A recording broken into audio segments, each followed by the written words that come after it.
유럽에 대해 우리가 알고 있던 모든 것을 잠시 잊어주십시오. 반짝이는 수도와 잘 닦인 관광지는 잠시 접어두셔도 좋습니다. 불과 한 세대 전 신에게 전쟁을 선포하고 모든 교회와 모스크를 금지했던 나라를 상상해 보십시오. 스스로 만든 편집증에 시달리며 전 국민 11명당 1개꼴로 무려 17만 3천 개가 넘는 콘크리트 벙커를 지어 마치 종말 이후의 버섯처럼 국토를 뒤덮어 버린 나라. 이것은 먼 옛날의 이야기가 아닙니다. 바로 알바니아의 이야기입니다. 오늘날 알바니아는 과거의 유령과 씨름하고 있는 나라, 깊은 모순이 살아 숨쉬는 곳, 과거의 잿빛 흉터 위에 생생한 새 출발을 덧칠하고 있는 곳입니다. 이번 여정은 단순한 여행이 아닌 하나의 탐사입니다. 우리는 그저 명소를 둘러보는 것이 아니라 불가능을 이겨낸 한 국가의 영혼을 이해하기 위해 이곳에 왔습니다. 자, 진짜 알바니아를 마주할 준비가 되셨습니까? 알바니아의 정신 세계로 들어가는 여정은 바로 이곳 수도 티란에서 시작됩니다. 처음에는 모든 것이 혼란스럽기만 합니다. 이 도시는 마치 정신없이 움직이는 역설과도 같습니다. 한 거리에서는 개인성이 범죄로 여겨졌던 통제된 과거를 냉정하게 상기시키는 공산주의 시대의 엄격하고 회색빛 아파트 블록들을 마주하게 됩니다. 하지만 모퉁이를 돌면 바로 그 건물들이 마치 자신들을 덮고 있는 획일성을 비웃기라도 하듯 밝은 주황색, 라임 그린, 환각적인 보라색 등 대담한 색상의 향연으로 폭발합니다. 이것은 즉흥적인 반항이 아니었습니다. 2000년대 초 정치인이기 이전의 예술가였던 현 총리 에디 라마가 시장 시절 주도했던 의도적인 프로젝트였습니다. 그의 이론은 단순하지만 심오했습니다.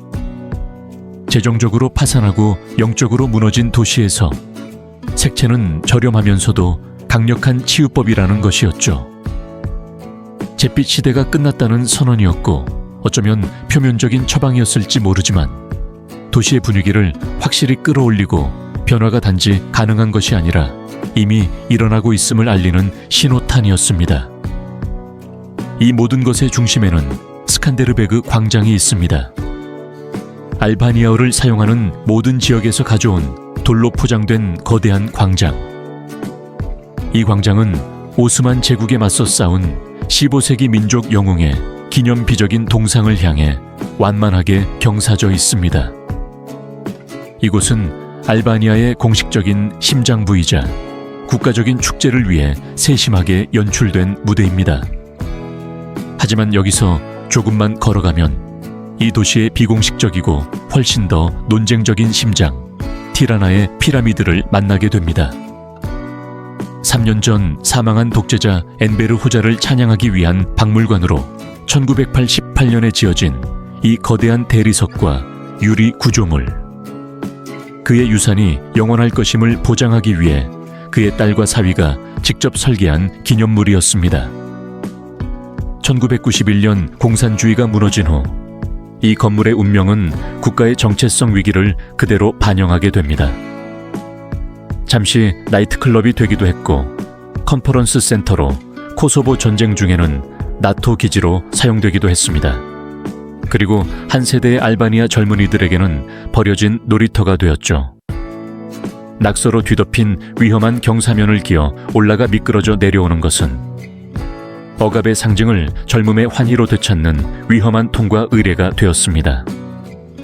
오늘날 이 건물은 다시 한번 변신하고 있습니다. 그 뼈대는 새롭고 반짝이는 강철과 유리 외피에 둘러싸여 젊은이들을 위한 최첨단 IT 허브로 재탄생하고 있습니다. 전체주의 독재자를 위한 기념물이 그가 결코 허용하지 않았을 디지털 미래를 건설하기 위해 재활용되고 있는 것입니다. 이 건물 하나가 바로 알바니아라는 복잡하고 완벽한 은유입니다. 고통스러운 과거를 잊으려는 노력과 바로 그 폐허 위에 희망찬 미래를 건설하려는 끊임없는, 그리고 종종 고통스러운 줄다리기. 하지만 이 피라미드가 왜 존재하며 왜 그 정체성을 두고 이토록 격렬한 논쟁이 벌어지는지 이해하려면 이 나라를 여전히 떠도는 유령, 바로 이 건물이 받쳐줬던 그 남자를 알아야만 합니다. 현대 알바니아를 이해하려면 20세기 역사의 어둠 속으로 들어가야 합니다. 제2차 세계대전이 끝난 후부터 1985년 사망할 때까지 41년간 엠베르 호자는 철권으로 통치했습니다. 그는 외세가 세운 통치자가 아니었습니다. 그는 나치 점령으로부터 알바니아를 해방시킨 카리스마 넘치는 파르티잔 지도자였고 그 공로로 처음에는 영웅으로 추앙받았습니다. 초기 몇 년간 그의 업적은 봉건적이고 빈곤했던 나라에 기적처럼 보였습니다. 그는 국가의 문맹률을 충격적인 5%에서 90% 이상으로 극적으로 끌어올렸고 최초의 철도를 건설했으며 말라리아를 퇴치했습니다. 표면적으로는 위대한 국가 건설자의 업적입니다. 하지만 이 발전의 대가는 절대적인 복종이었고 그 방법은 공포였습니다. 호자는 가장 극단적인 종류의 스탈린주의자였으며 해가 갈수록 심해지는 깊고 파괴적인 편집증에 사로잡혀 있었습니다. 이전의 동맹국들, 먼저 유고슬라비아, 그 다음 소련, 그리고 마지막 남은 후원자였던 중국과 차례로 관계를 끊은 후 그는 알바니아를 오늘날의 북한보다도 더 완벽하게 외부 세계와 단절된 완전한 고립 상태로 몰아넣었습니다. 그는 미국 제국주의자, 소련 수정주의자, 유고슬라비아 쇼비니스트 등 전 세계가 자신들의 작은 사회주의 낙원을 침공하려 음모를 꾸미고 있다고 국민들을 설득했습니다. 그리고 그의 해결책은 바로 벙커와 프로그램이었습니다. 이 콘크리트 돔들은 어디에나 있습니다. 깨끗한 해변에서 솟아있고 외딴 산비탈을 지키고 있으며 묘지 한가운데서 도단하고 평범한 가정집 뒷마당에 자리 잡고 있습니다. 이 벙커들은 전쟁에서 단 한 번도 사용되지 않았습니다. 이미 취약했던 경제를 마비시킨 엄청난 콘크리트와 노동력의 낭비였지만 그 진짜 목적은 군사적인 것이 아니었습니다. 심리적인 것이었죠. 적이 항상 문 앞에 있으며 세상은 적대적이고 오직 당과 지도자만이 당신을 보호할 수 있다는 것을 매일같이 물리적으로 상기시키는 장치였습니다. 그것은 콘크리트로 만들어진 국가적 정신병이었습니다. 이러한 포위 심리 속에서의 삶은 잿빛 악몽이었습니다. 악명 높은 비밀 경찰, 시구리미는 국민 3명 중 1명이 정보원으로 일했다는 추정이 있을 정도로 방대한 정보망을 가지고 있었습니다. 부적절한 농담, 이탈리아 라디오 방송 청취, 비틀즈 음반 소유, 심지어 허가 없이 타자기를 가지고 있는 것만으로도 잔혹한 노동 수용소에서 긴 형을 살게 될 수 있었습니다. 하지만 호자의 가장 대담하고 결정적인 행동은 신앙과의 전쟁이었습니다. 1967년 그는 알바니아를 세계 최초이자 유일한 공식 무신론 국가로 선포했습니다. 이것은 세속주의 정책이 아니었습니다. 완전한 박멸이었습니다. 사제와 이맘은 처형되거나 투옥되거나 광산으로 보내졌습니다. 2100개가 넘는 교회, 모스크, 고대 수도원들이 체계적으로 파괴되거나 창고, 영화관, 체육관으로 용도가 변경되었습니다. 24년 동안 한 세대 전체가 성경이나 쿠란을 한 번도 본 적 없이 교회 종소리나 아잔을 한 번도 들어본 적 없이 자랐습니다. 신은 불법이었습니다.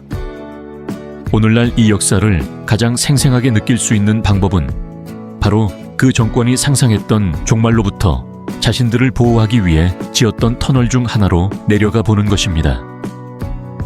티라나 외곽에 있는 벙크하르트 원은 핵 공격에 대비해 호자와 그의 측근들을 위해 지어진 106개의 방을 갖춘 거대한 5층 지하 궁전입니다. 차갑고 살균된 복도를 걷다 보면 독재자의 놀랍도록 소박한 스위트룸, 최첨단 통신실, 그리고 도청 장치와 신문 파일이 완비된 시구리미의 역사에 대한 소름 끼치는 전시물들을 보게 됩니다. 이곳은 단순한 박물관이 아닙니다. 한 독재자의 마음속으로 내려가는 여정이며 한 남자의 편집증이 어떻게 한 국가 전체를 물리적으로 그리고 정신적으로 감금할 수 있었는지를 이해하게 해주는 폐소공포증적인 경험입니다. 베를린 장벽이 무너지고 동유럽 전역에서 공산주의가 마침내 붕괴되었을 때 알바니아는 1991년 마지막으로 쓰러진 도미노였습니다. 알바니아인들은 자신들이 몰랐던 세상의 햇빛 아래서 눈을 깜빡였습니다. 자유가 찾아왔지만 완전한 혼돈도 함께 왔습니다. 여행기에서 언급되는 권력 공백은 실제로는 국가적 재앙이었습니다. 수십 년간 무엇을 해야 할지, 무엇을 생각해야 할지, 어디서 일해야 할지를 지시받아온 국민들은 자본주의의 무자비한 논리에 전혀 대비가 되어 있지 않았습니다. 그리고 이 순진함과 절망의 진공 속으로 독수리들이 날아들었습니다. 1990년대 중반, 나라는 전국적인 피라미드 사기 열풍에 휩싸였습니다. 이것은 소규모 사기가 아니었습니다. 애국적인 이름을 내걸고 번쩍이는 사무실에서 운영되며 정치인들의 암묵적이거나 명시적인 지지를 받는 거대한 작전이었습니다. 그들은 매월 10%, 20%, 때로는 100%에 달하는 터무니없는 수익률을 약속했습니다. 금융 지식이 전무하고 주식시장이라는 개념 자체가 생소했던 나라에서 이것은 마법처럼 보였습니다. 금지된 이탈리아 TV에서나 보았던 서구의 풍요로움으로 가는 지름길처럼 느껴졌습니다. 사람들은 집, 조상의 땅, 가축, 평생 모은 저축을 팔아 이 사기에 쏟아부었습니다. 절정기에는 이 사기 조직들이 보유한 돈이 국가 GDP의 절반에 해당하는 금액이었습니다. 그리고 1997년 필연적인 일이 일어났습니다. 피라미드가 무너졌습니다. 순식간에 국민의 3분의 2가 모든 것을 잃었습니다. 국가적인 분노는 즉각적이고 폭발적이었습니다. 이것은 주식시장 붕괴가 아니었습니다. 깊고 개인적인 배신이었습니다. 사람들은 거리로 쏟아져 나왔고 단지 항의하기 위해서가 아니었습니다. 군 무기고를 습격하고 약탈하기 위해서였습니다. 칼라시니코프부터 탱크까지 65만 점이 넘는 무기가 전국에 풀렸습니다. 알바니아는 무정부 상태와 내전 직전의 상황에 빠졌습니다. 정부는 무너졌고 나라는 무법천지가 되었으며 군용 장비로 무장한 경쟁 조직들이 도시 전체를 장악했고 이 혼란 속에서 2,000명 이상이 사망했습니다. 이탈리아가 주도하는 국제평화유지군이 질서를 회복하기 위해 개입해야만 했습니다. 공산주의라는 집단적 트라우마 직후에 닥친 이 1997년의 무정부 상태라는 트라우마는 현대 알바니아를 이해하는 열쇠입니다.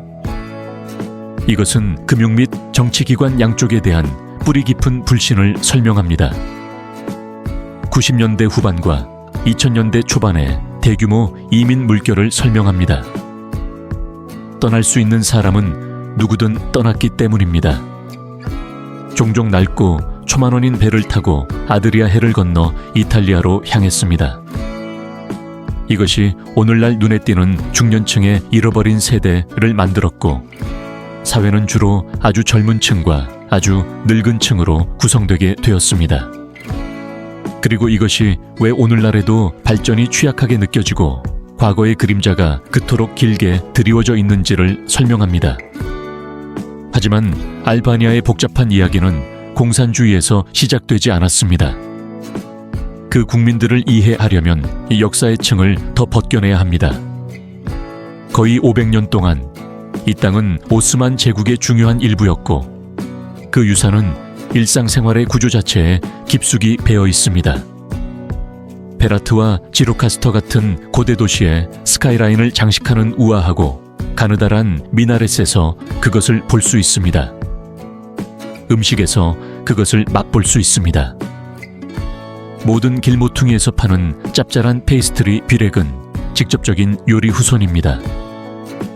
시큼한 요구르트 소스에 구운 양고기 요리인 타버코시는 오스만 뿌리를 가진 국민 요리입니다. 그리고 인구의 약 절반이 무슬림 배경을 가지고 있는 종교 구성에서 그것을 느낄 수 있습니다. 하지만 티라나의 거리를 걷다 보면 분위기는 뚜렷하게 이탈리아적입니다. 패션은 세련되고 에스프레소에 대한 집착은 거의 종교에 가까우며 저녁에 서로를 보고 보이기 위해 여유롭게 산책하는 지로라는 의식은 마치 로마나 밀라노에서 바로 가져온 것 같습니다. 이것은 단지 현대적인 유행이 아닙니다.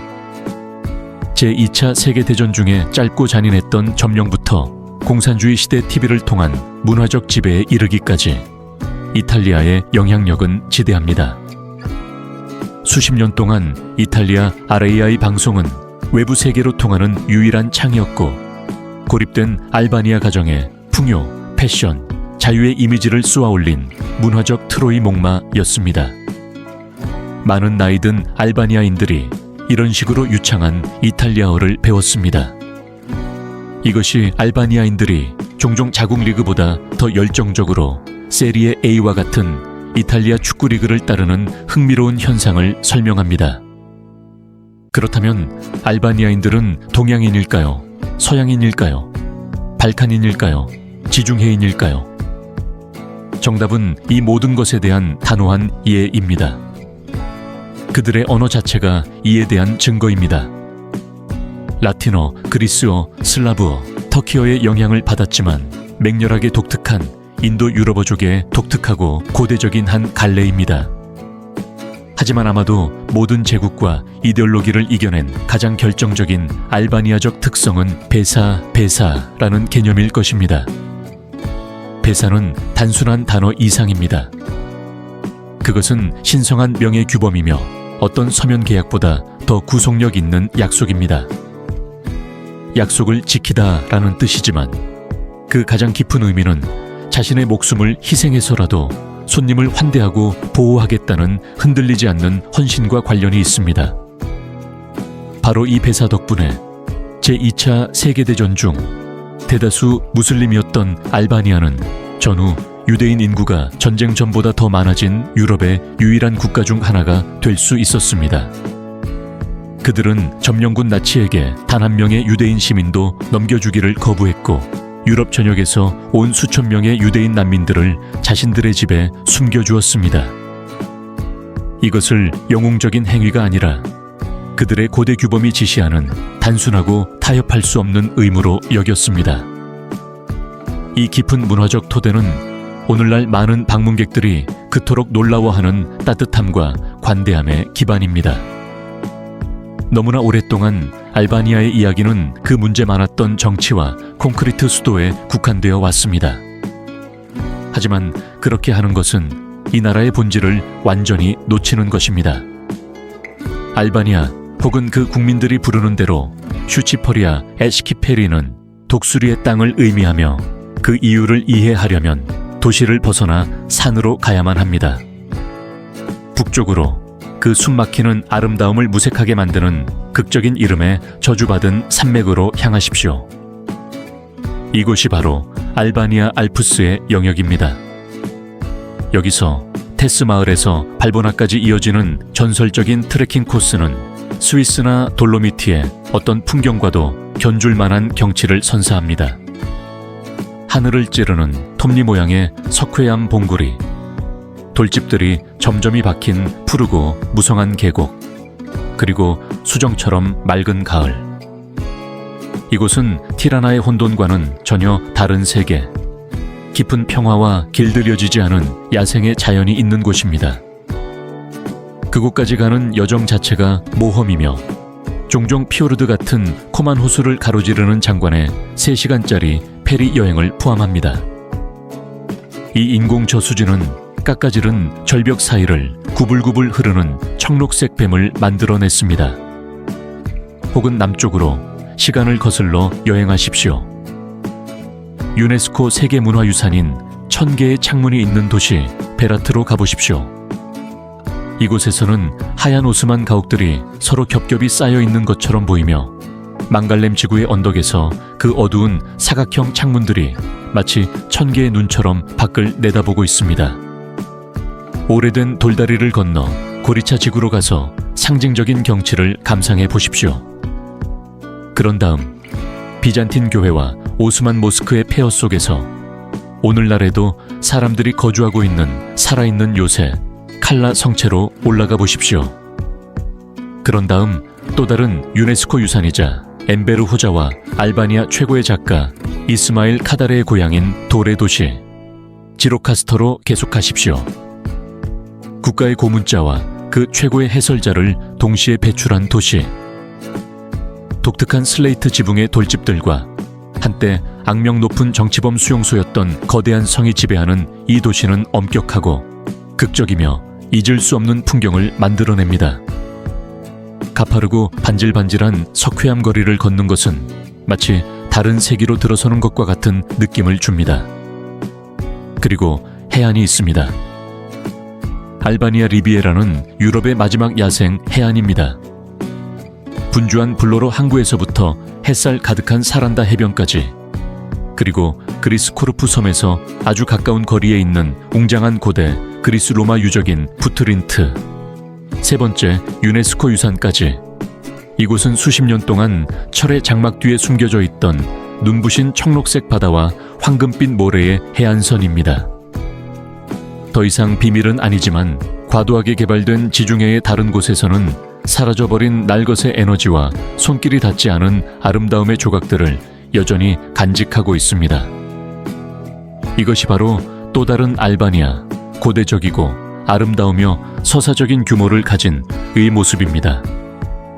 다시 티라나로 돌아오면 대부분의 알바니아인들에게 경제적 현실은 매일의 고군분투입니다. 공식적인 월 평균 급여는 600유로 정도지만 특히 수도의 생활비, 특히 주거비는 놀라울 정도로 높습니다. 기본적인 아파트 월세가 그중 400유로를 쉽게 차지할 수 있어 생계를 꾸려나가는 것이 끊임없는 도전입니다. 이 엄청난 경제적 압박은 현대적인 두뇌 유출의 주된 원동력입니다. 종종 여러 언어에 능통한 젊고 교육받은 알바니아인들은 자신들의 기술이 더 나은 보상을 받는 독일, 이탈리아, 영국 등 해외에서 미래를 봅니다. 이것이 일부 외부인들로 하여금 알바니아인들이 게으르고 비생산적이라는 편견을 갖게 했습니다. 하지만 진실은 정반대입니다. 그들은 수세대에 걸친 고난을 견뎌내기 위해 끝없이 지략을 발휘해야 했던 투지와 생존력의 민족입니다.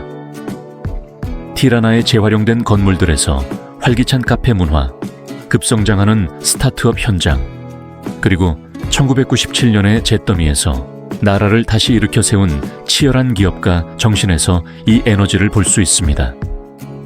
그리고 그들의 세계적인 영향력은 그 작은 인구수를 완전히 무색하게 합니다. 다음에 글로벌 팝 음악을 들을 때 이것을 생각해 보십시오. 두아리파, 리타오라, 비비렉사, 에이바 맥스, 모두 알바니아 혈통의 세계적인 슈퍼스타들입니다. 그들은 알바니아의 새로운 얼굴이며 빈곤과 고립이라는 오래된 이야기에 대한 강력한 반박 서사로서 쿨하고 자신감 있으며 창의적인 성공의 이미지를 세계 무대에 투영하고 있습니다. 문학계에서 이스마일 카다레는 거장이며 그의 소설로 전 세계 독자들에게 알바니아의 영혼을 해부해온 영원한 노벨상 후보입니다. 이들은 예외가 아닙니다. 그들은 종종 국가의 격동의 과거가 만들어낸 디아스포라에서 길러진 깊은 재능과 야망의 셈이 있다는 증거입니다. 오늘날 알바니아는 유럽연합의 공식 후보국입니다. 이 야망은 나라를 앞으로 나아가게 하는 엔진입니다. 어렵지만 필요한 정치 및 사법 개혁을 강제하고 여전히 뿌리 깊은 부패 문화와의 싸움에 불을 붙이며 미래를 위한 명확하고 통일된 목표를 제공합니다. 그 길은 길고 험난하지만 현대사에서 처음으로 알바니아는 고립되어 있지 않습니다. 자선 사례가 아니라 독특하고 가치 있는 이야기를 가진 자랑스럽고 회복력 있는 파트너로서 유럽에서 제자리를 찾기 위해 밖을 내다보고 있습니다. 아마도 알바니아에서 가장 기적적인 이야기는 신앙의 귀환일 것입니다.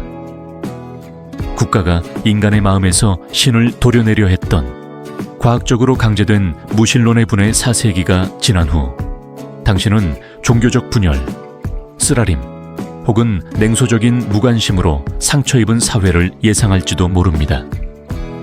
대신 당신은 특별하고 깊이 감동적인 것, 바로 조화를 발견하게 됩니다. 알바니아의 어느 주요 도시에서든 당신은 한 곳에 서서 미나렛에서 울려 퍼지는 선율적인 이슬람의 기도 부름을 듣고 곧이어 근처 정교회나 가톨릭 교회의 웅장한 종소리를 들을 수 있습니다. 이것은 갈등이나 경쟁의 소리가 아니라 일상생활의 평범하고 받아들여진 배경음악입니다. 이 관용은 단순한 정중한 공존보다 더 깊습니다. 가족의 구조 속에 짜여 있습니다. 같은 지붕 아래 기독교인과 무슬림 구성원이 함께 살면서 이드와 크리스마스를 모두 축하하는 가정을 흔히 볼 수 있습니다. 기독교인 어머니가 무슬림 며느리와 연대하기 위해 라마단의 마지막 날에 단식할 수도 있습니다. 무슬림 가족은 기독교인 이웃의 부활절 축하 행사에 기꺼이 참석할 것입니다. 모든 신앙을 파괴하려 했던 정권을 견뎌낸 알바니아인들은 그들을 하나로 묶는 것, 그들의 언어, 문화, 배사, 그리고 공유된 투쟁의 역사, 이 그들을 나누는 것보다 훨씬 더 중요하다는 깊고 살아있는 이해를 가지고 나타난 것 같습니다. 알바니아인이라는 그들의 공유된 정체성은 어떤 종교적 꼬리표보다 우선합니다. 종교적 갈등으로 그토록 자주 찢어지는 세상에서 이 작은 발칸 국가는 조용하고 강력하며 깊이 필요한 인류애의 교훈을 제공합니다. 그리하여 우리는 다시 티라나로, 그 다채로운 건물들과 용도가 변경된 피라미드로 돌아옵니다. 이제 더 이상 혼란스러운 퍼즐이 아닙니다. 살아 숨쉬는 회복력의 박물관입니다. 알바니아는 수세기에 걸친 오스만 통치, 독재자의 광기 어린 잔인한 고립, 그리고 경제 붕괴의 완전한 혼돈이라는 시면의 끝까지 갔다가 다시 기어 올라온 나라입니다. 그들의 역사, 재산, 심지어 신까지 빼앗겼지만 결코 그들의 핵심 정체성, 그들의 배사, 그들의 불굴의 정신을 잃지 않은 사람들의 이야기입니다. 이것은 우리에게 한 국가의 성격은 그 가장 어두운 순간들로 정의되는 것이 아니라 매일매일 어떻게 다시 빛 속으로 걸어 나오기로 선택하는가에 의해 정의된다는 것을 가르쳐 줍니다. 알바니아의 복잡하고 강렬한 이야기 중 어떤 부분이 여러분을 가장 놀라게 했나요? 여러분의 생각이나 질문이 있다면 아래 댓글로 공유해 주세요.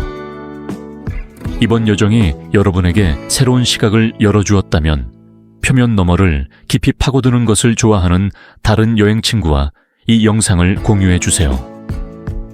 세상의 가장 매혹적이고 오해받는 장소들에 대한 더 깊이 있는 탐사를 위해 구독해 주세요. 그리고 역사의 도가니에서 벼려진 또 다른 나라에 대해 궁금하시다면 바로 여기 보스니아 헤르체고빈에 대한 저희 영상을 확인해 보세요. 저희와 함께 탐험해 주셔서 감사합니다.